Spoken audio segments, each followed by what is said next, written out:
കഴിഞ്ഞ തവണ ഇടതുപക്ഷത്തിന് തലയ്ക്കടിയേറ്റ സ്ഥിതിയായി പോയിരുന്നു രാഹുൽ ഗാന്ധി വയനാട്ടിൽ വന്ന് മത്സരിച്ചത്. ആ പേര് പറഞ്ഞ് ക്യാമ്പയിൻ നടത്തി, പക്ഷേ എന്നാലും വിജയം കണ്ടില്ല, ഒരു സീറ്റിൽ ഒതുങ്ങേണ്ടി വന്നു. അത് രാഹുൽ കാരണമാണെന്ന് നിങ്ങൾ വിലയിരുത്തുകയും ചെയ്തതാണ്. ഇത്തവണ പക്ഷേ ഇന്ത്യ മുന്നണി അതിൻ്റെ പേര് പറഞ്ഞ് രാഹുലിനെ തടയുവാനുള്ള ഒരു സാഹചര്യം വന്നിട്ടുണ്ടല്ലോ. ഇപ്പോൾ രാഹുൽ മത്സരിക്കുന്നില്ല, രാഹുൽ വയനാട്ടിലേക്ക് വരുന്നില്ല എന്നാണ് ഏറ്റവും ഒടുവിലത്തെ ചർച്ചകൾ വരുന്നത്. അന്തിമ തീരുമാനമായിട്ടില്ല, അത് കുറച്ച് ദിവസങ്ങൾക്കുള്ളിൽ ഉണ്ടാകും. എന്തായാലും ഇപ്പോഴത്തെ സാഹചര്യം നിങ്ങൾക്ക് അനുകൂലമാണ്. ഈ രാഹുൽ വരാത്തത് കൊണ്ടുണ്ടായ എന്തെങ്കിലും ഫേവർ കിട്ടാനുണ്ട്, എന്തെങ്കിലും ഒരു ഗുണമുണ്ടാവുകയാണെങ്കിൽ. വയനാടിനെ കുറിച്ചല്ല ഞാൻ പറഞ്ഞത്. വയനാട് എന്നുള്ളത് UDF മണ്ഡലമാണ്. അത് രാഹുൽ അല്ല, മറ്റാര് മത്സരിച്ചാലും അത് UDFന് തന്നെയാണ് അവിടെ അഡ്വാൻറ്റേജ്.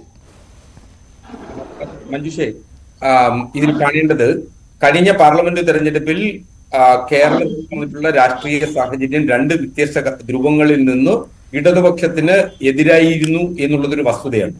ഒന്ന്, ശബരിമല വിഷയം കേരളത്തിൽ കത്തി നിൽക്കുന്ന കാലത്താണ് പാർലമെന്റ് തെരഞ്ഞെടുപ്പ് വരികയും അത് വിശ്വാസ സമൂഹത്തിന്റെ ആകമാനമുള്ള ഒരു എതിർപ്പ് ക്ഷണിച്ചു വരുത്തുകയും ഇടതുപക്ഷത്തിന് അത് എതിരായി തീരുകയും ചെയ്തു എന്നുള്ളതൊരു വസ്തുതയാണ്.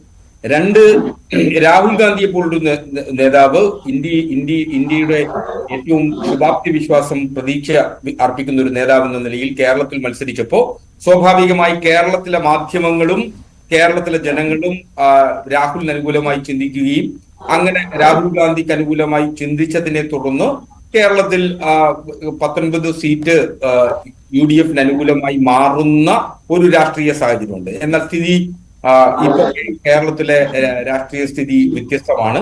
സംസ്ഥാന ഗവൺമെന്റിന്റെ ഏറ്റവും മികച്ച പ്രകടനം കാഴ്ചവെച്ചിരിക്കുന്ന ഒരു കാലഘട്ടം.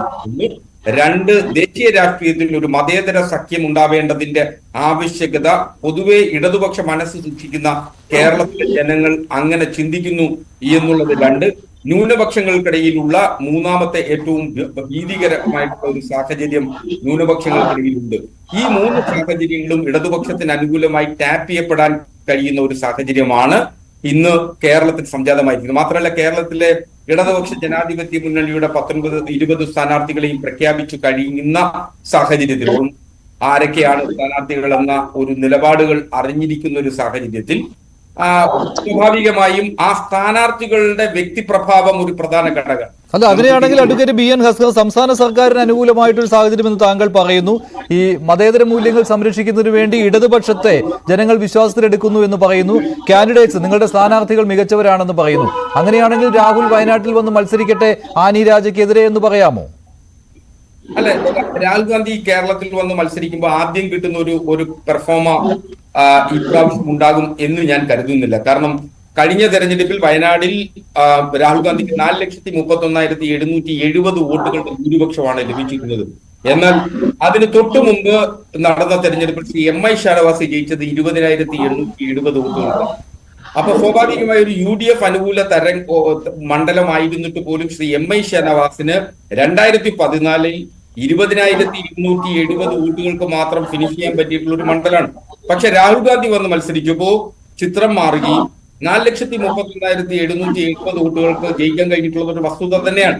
പക്ഷെ ഇനി അത് വീണ്ടും അതുപോലെ തന്നെ തുടരുന്ന സാഹചര്യം ഉണ്ടാകും എന്ന് നമുക്ക് കരുതാനാവില്ല. കാരണം വയനാട് അതിനുശേഷം നടന്നിട്ടുള്ള നിയമസഭാ തെരഞ്ഞെടുപ്പിൽ ഉണ്ടായിട്ടുള്ള മാറ്റങ്ങളും ഒക്കെ കൂടി പരിഗണിക്കുമ്പോൾ സ്വാഭാവികമായും ഇനി രാഹുൽ ഗാന്ധി വന്നാൽ പഴയ ഭൂരിപക്ഷത്തിലേക്ക് അദ്ദേഹത്തിന് തിരിച്ചു വരാനാകുമോ എന്ന് സംശയം.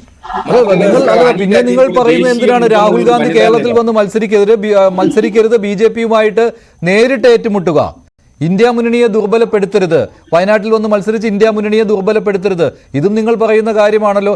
അതേസമയത്ത് തന്നെ അംഗീകരിച്ചിട്ടുള്ള കാര്യമാണല്ലോ ഈ നേരിട്ട് ഏറ്റുമുട്ടുന്ന പ്രാദേശിക പാർട്ടികൾ തമ്മിൽ. അല്ലെങ്കിൽ ഇപ്പോൾ ബംഗാളിലാണെങ്കിൽ തൃണമൂൽ കോൺഗ്രസും CPM ഒക്കെ നേരിട്ട് ഏറ്റുമുട്ടുന്ന സ്ഥലങ്ങളിൽ, അങ്ങനെയുള്ള സ്ഥലങ്ങളിൽ ചിലപ്പോൾ ഈ ഇന്ത്യ മുന്നണിക്ക് സാധ്യത കാണുന്നില്ല. നേരത്തെ ആം ആദ്മി പാർട്ടിയും കോൺഗ്രസും നേരിട്ട് ഏറ്റുമുട്ടുന്ന സ്ഥലത്ത് അങ്ങനെ ഒരു സാധ്യത ഉണ്ടാവുകയില്ല എന്ന് പറഞ്ഞിരുന്നു. പക്ഷേ ഇപ്പോൾ അതിൽ നിന്ന് വ്യത്യസ്തമായി ചില സംസ്ഥാനങ്ങളിലെങ്കിലും അങ്ങനെ ഒരു ധാരണ ഉരുത്തിരിഞ്ഞു വന്നിട്ടുണ്ട്. കേരളത്തെയും ഒഴിച്ചു നിർത്തിയതാണല്ലോ ഇങ്ങനെ LDFും UDFും പരസ്പരം ഏറ്റുമുട്ടുന്ന ഈ സ്ഥലത്ത് ഇവിടെ ഇന്ത്യ മുന്നണിയുടെ സാധ്യത ഇല്ല, അങ്ങനെ ഒരു മുന്നണിയായിട്ട് മത്സരിക്കേണ്ട എന്ന്. അങ്ങനെയാണെങ്കിൽ പിന്നെ രാഹുലിന്റെ വരവിനെ നിങ്ങൾ അതിനെക്കുറിച്ച് ആശങ്കപ്പെടേണ്ട കാര്യമേ ഇല്ലല്ലോ. ദേശീയ രാഷ്ട്രീയത്തിൽ ഒരു വ്യത്യസ്തമായ വീക്ഷണകോണാണ് CPIM ഇക്കാര്യത്തിൽ എടുത്തിട്ടുള്ളതെന്നാണ് ഞാൻ കരുതുന്നത്. ദേശീയ രാഷ്ട്രീയത്തെ സംബന്ധിച്ചിടത്തോളം ഇന്ത്യ മുന്നണിയുടെ ഏറ്റവും പ്രധാനപ്പെട്ട നേതാവ് എന്ന നിലയിൽ ശ്രീ രാഹുൽ ഗാന്ധി നേരിട്ട് BJPക്കെതിരെ മത്സരിക്കണം എന്നുള്ളതാണ് ദേശീയ രാഷ്ട്രീയ പശ്ചാത്തലത്തിൽ.